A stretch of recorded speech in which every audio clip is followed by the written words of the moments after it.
여러분 반갑습니다. 공중보건 첫 번째 시간입니다. 자, 공중보건이라는 게 퍼블릭 헬스를 얘기하는데요.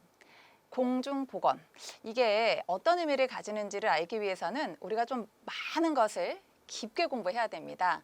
그래서 여러분들 교재에 보시면 목차를 보시다시피 공중보건에 대한 총론만 알아야 되는 것이 아니고 역학에 대해서도 알아야 되고요. 통계에 대해서도 알아야 되고 감염병에 대해서도 알아야 되고 아주 많은 것들을 알게 됩니다. 자, 이 과목은요, 전부 다 이론, 외우셔야 되는 과목입니다. 그렇기 때문에 누가 더 많이 보느냐, 누가 더 많이 접하느냐에 따라서 이 시험의 당락이 결정이 아마 되실 거예요. 자, 최근에 어떠한 출제 경향을 가지고 있는지를 좀 보여드릴게요. 자, 일단은 우리 목차에 나와 있는 것 순서대로 제가 좀 해봤는데요. 공중보건 개론, 공중보건 총론, 이 부분에 대한 문제의 비중이 커요. 그래서 보통 2문제 내지 3문제가 출제되고 있습니다. 자, 그 다음에 역학이라든지 역학적인 연구 방법이 이것도 비중이 큰 편이죠. 2-3문제 정도 나오고 있습니다. 자, 그리고 최근 들어서 감염병이 더 부각이 되는 시대가 되고 있죠. 그래서 기존에는 감염병에 대한 문제가 별로 나오지 않았더라면 최근에는 요것들이 이제 1-2문제 나오기 시작합니다. 자, 그 다음 인구보건과 모자보건, 요 2문제가 각각 인구 하나, 모자보건 하나 이런 식으로 나오고 있습니다. 자, 그리고 성인, 노인, 정신보건, 이 문제도 1-2문제 정도는 계속적으로 출제되고 있습니다. 자, 이 안에 만성질환 같은 게 포함이 되는 겁니다. 자, 그 다음에 보건 통계도 비중이 높은 편이죠. 1-2문제는 꼭 출제가 됩니다. 자, 그 다음에 환경위생, 환경보건, 요것들도요, 필수적으로 나오고 있습니다. 1-2문제씩은 꼭 나오고요. 그 다음에 산업보건, 요것도 마찬가지로 비중이 좀 높은 편이죠. 2-3문제 정도 나오고 있습니다. 자, 그 다음에 식품위생. 식품위생은요, 1-2문제 정도 나오고 있는데 2문제 정도씩은 꼭 출제가 되고 있어요. 자, 그런데 이제 보건 영양, 이 문제가 별로 이렇게 비중이 높지가 않습니다. 그래서 어떨 때는 안 나오는 때도 있고요. 어떨 때는 1개 정도만 나오고 있습니다. 자, 그 다음 마지막으로는 보건교육과 학교 보건을 제가 묶었는데요. 요것도 한 문제씩 나온다든지 이제 2-3문제 정도 함께 나온다든지 이런 경향을 가지고 있습니다. 자, 그럼 보시다시피 그래도 한 2-3문제 정도 나오는 공중보건 개론이라든지 또는 역학이라든지 또는 뭐가 또 비중이 높죠? 산업보건이라든지 그리고 우리가 환경과 위생보건 요 분야가 이제 비중이 높단 말이죠. 그래서 이 분야들 모두 다 중요합니다. 예, 물론 이 보건 영양이 안 나온다고 그래서 나 이거는 공부 안 해도 되겠지라고 생각하시면은 또 그게 오산이에요. 우리가 공무원 시험을 준비하실 때 목표가 뭡니까?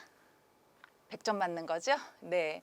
자, 한 문제가 올라가고 떨어지고를 결정을 하기 때문에 우리 이거 다 맞추실 수 있도록 함께 나가도록 하겠습니다. 자, 그러면 우리 첫 번째, 자, 가장 처음에 공중보건 총론부터 들어가겠습니다. 자, 일단 우리는 공중보건학의 개념에 대해서 알아야 되는데요. 공중보건학은 무엇이다 라고 정의하신 학자들이 굉장히 많습니다. 자, 그런데 가장 많이 시험에 출제되는 분은 윈슬로라는 분입니다. 자, 윈슬로라는 분은요, 이렇게 정의를 했습니다. 자, 조직적인 지역사회의 공동 노력을 통해서, 그러니까 개인적으로 할 수는 없는 거예요. 조직적인 지역사회의 노력으로 무엇을 예방해요? 질병을 예방해야 돼요. 그리고요, 질병을 예방하면은 뭐가 연장되죠? 생명이 연장돼요. 자, 그 다음에 신체적, 정신적 효율을 증진시킨다. 이게 포인트가 되는 거예요. 자, 그러면 요 3가지를 이제 포인트로 잡아서요. 지역사회, 개인의 노력이 아니에요. 지역사회의 노력이에요. 그리고 질병을 예방해요. 자, 그 다음에 생명을 연장해요.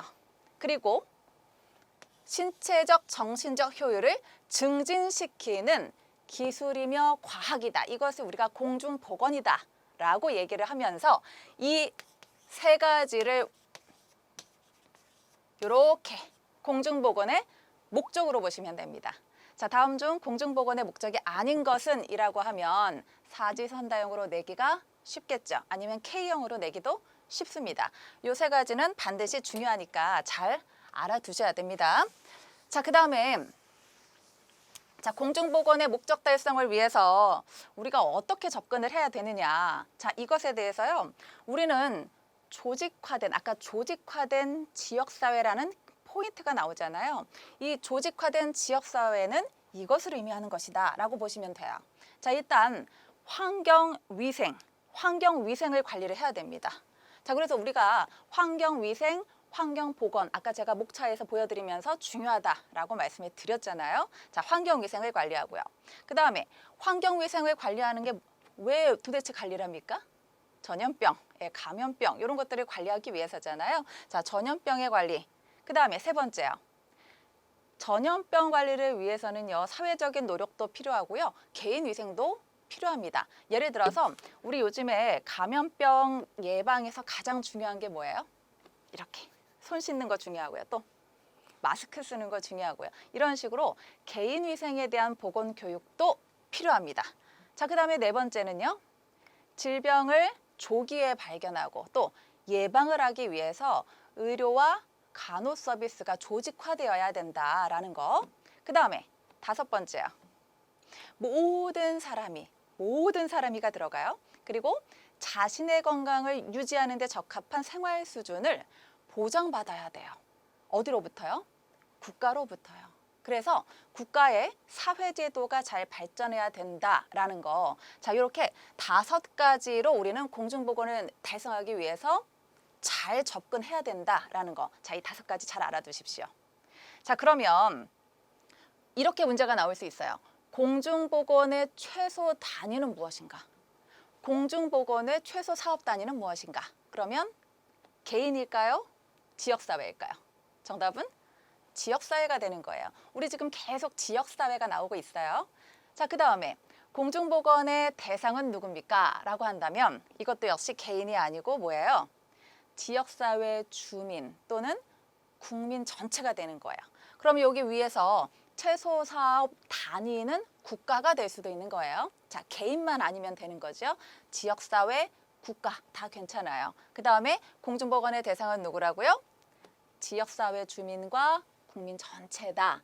요거를 여러분들 잘 알아두십시오. 요것도 좀 헷갈리기 때문에 문제가 잘 나옵니다. 자, 그 다음에 우리가 세계보건기구의 공중보건 정의도 좀 알아놓을 필요가 있어요. 여기에 이제 3대 원칙이 나오거든요. 자, 그래서 일단 우리가 이 3대 원칙, 이거 시험 문제 내기 쉽겠죠. 뭔가 딱딱딱 잘 맞아떨어지잖아요. 제가 만약에 출제위원이라면 이런 거 잘 냅니다. 명확하기 때문에. 자, 그러면 공중보건을 세계보건기구에서는 3대 원칙을 어떻게 만들었을까? 첫 번째, 참여성이에요. 자, 참여해야 돼요. 누가요?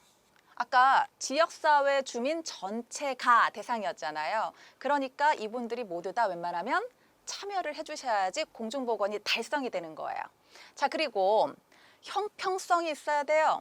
누구 한 사람에게만, 어떤 사람들한테만 이렇게 혜택을 주어서는 안 되는 거죠. 그래서 형평성 또는 평등성, 이게 기본으로 들어가야 됩니다. 자, 그 다음에 협동성이에요.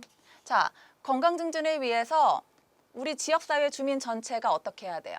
협동을 해야지만 우리가 공중보건을 잘 달성을 할 수가 있다. 그래서 여기에 파트너십도 함께 나오고 있습니다. 자, 그러면 우리 옛날에는 어떤 감염병의 시대였다라고 했을 때 이것을 우리가 구공중보건이라고 한다면 이젠 만성질환의 시대가 도래하지 않았느냐. 그래서 신공중보건 시대다라고 정의를 하고 있습니다.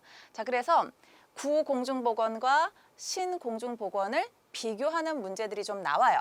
자, 그래서 어느 쪽으로 좀 더 많이 알고 계시냐면 과거의 공중보건보다는 신공중보건의 의미를 좀 잘 파악해 두시면 돼요.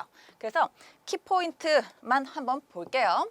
자, 일단 과거의 공중보건은 사람들한테 먹여주고 입혀주고 재워주고 보통은 이렇게 주택, 맑은 물, 위생, 건강하게만 해주면 될 거다. 신체적인 건강만이 중요시 됐다라고 친다면 지금은 요거 플러스 사회적인 지지나 어떠한 제도라든지 어떠한 행태, 생활 양식 이런 것까지 다 포함을 시키고 있다라고 보시면 되고요. 자, 그 다음에 우리 예전에는 어떠한 사회적인 운동 차원에서 전문가들이 나서서 이 공중보건을 해결했다면 지금은 전문가들만 지배하는 게 아니고요. 누가? 지역사회의 주민들도 함께 참여를 잘 하고 있어야 되는 거예요. 자, 그래서 지역사회 참여가 아주 강력하게 강조가 되면서 시민들이라는 용어가 나와야 되는 겁니다. 자, 그 다음에 예전에는요, 이 공중보건에 대해서 학문을 연구를 할 때에 역학이 제일 좋은 거야, 역학이 바람직한 거야 라고 했다면 지금은 이 역학 더하기 다른 모든 방법, 예를 들어서 경제적이라든지 사회적이라든지 문화적인 이러한 여러 가지 방법도 다 합리적인 방법이구나라는 걸 알게 됐어요. 예를 들면 담배를 금연 정책으로 유도를 해야 되잖아요. 근데 이 금연 정책이라는 게 가격을 어떻게 하면은 흡연율이 줄어든다. 올리면. 그러면 이것에 대한 경제학적인 부분도 들어가야 되잖아요. 그래서 예전에는 역학자들이 자기가 혼자 페이퍼를 써가지고 논문을 발표하면 그것이 이러한 공중보건으로 잘 받아들여졌거든요. 그런데 여기에다가 경제학자하고도 함께 연구를 해야 되는 게 생긴 거예요. 자, 이런 식으로 지금은 다른 방법들도 모두 다 합리적으로 활용을 한다라는 거 여러분 기억하시고. 자, 그 다음에 예전에는 질병을 예방하는 데 초점이 맞춰져 있었다라고 한다면은 이것 더하기 건강 증진이 중요한 거예요. 지금은 건강 증진, 그러니까 건강한 사람을 더 건강하게, 이걸 헬스 프로모션이라고 그러죠. 자, 건강 증진, 이게 중요한 시대가 됐습니다. 그리고 심지어는 건강에 대해서 정의, 자, 공정적 정의의 개념도 지금은 들어가 있다, 이렇게 보셔야 돼요. 자, 그리고 과거에 어디에다가 관심을 뒀었냐? 감염병이요. 예. 뭔가가 세균, 어떤 바이러스 이런 것들에 의해서 감염이 되는 이런 위협들을 중요시 생각을 했다면 지금은 그 외에도 너무 많아요. 우리가 지금 감염병보다 만성질환에 훨씬 더 많은 사람들이 시달리고 있어요. 그렇기 때문에 이러한 만성질환이라든지 또는 정신질환도 너무너무 중요하죠. 그래서 우리 챕터에 보시면은 정신질환도 있지 않습니까? 자, 이러한 여러 가지 환경까지 고려한 건강에 대해서 다 지금은 관심을 가지고 있다, 이렇게 보셔야 돼요. 자, 그 다음 과거에는 가난한 사람이라든지 어떠한 특수한 계층, 이런 사람들의 요구도에 의해서 개선을 해야 된다라는 쪽으로 초점을 맞췄다면 지금은요, 철학, 지금 공중보건의 철학은 형평, 사회적 정의도 성취해야 된다. 자, 그래서 우리요, 이것들을 되게 포괄적인 개념으로 접근하고 있구나라는 걸 여러분들이 이해하시면은 신공중보건을 이해를 잘 하시는 건데, 이해를 잘 하시는 거예요. 자, 그러면 우리 이제 교재에 보시면은 제가 공중보건하고 관련된 학문 이런 것들을 조금 나열을 해놨는데요. 쭉 다 보시기는 하셔야 돼요. 이제 중요한 거를 좀 말씀을 드리면 일단은 위생학이에요. 자, 위생학 하면 어떤 게 떠오르세요? 그렇죠? 뭐 손 씻는 거, 뭐 곤충, 뭐 깨끗이 하는 거, 환경을 그렇죠? 환경을 정화하는 거, 이런 것들이 떠오르실 거예요. 자, 위생학은 굉장히 오래전에 활용이 되었습니다. 일단 이분 이름을 기억하셔야 돼요. 갈레노스라는 사람이 있어요. 자, 갈레노스라는 사람이 기원전 2세기 경에 벌써부터 위생이라는 말을 사용했어요. 자, 위생이 하이진이라고 하죠. 근데 이거를 히게이아, 이게 이제 그리스 신화에 건강을 수호하는 신의 이름이거든요. 그래서 이 신의 이름을 따서 이제 하이진 이렇게 부르게 되었다라고 하고요. 이 갈레도스라는 사람이 위생학이라는 위생 용어를 처음으로 사용했던 사람이구나라는 걸 기억을 해주셔야 돼요. 자, 그런데 과거에 이 위생학이라는 것은 환경 위생에 중점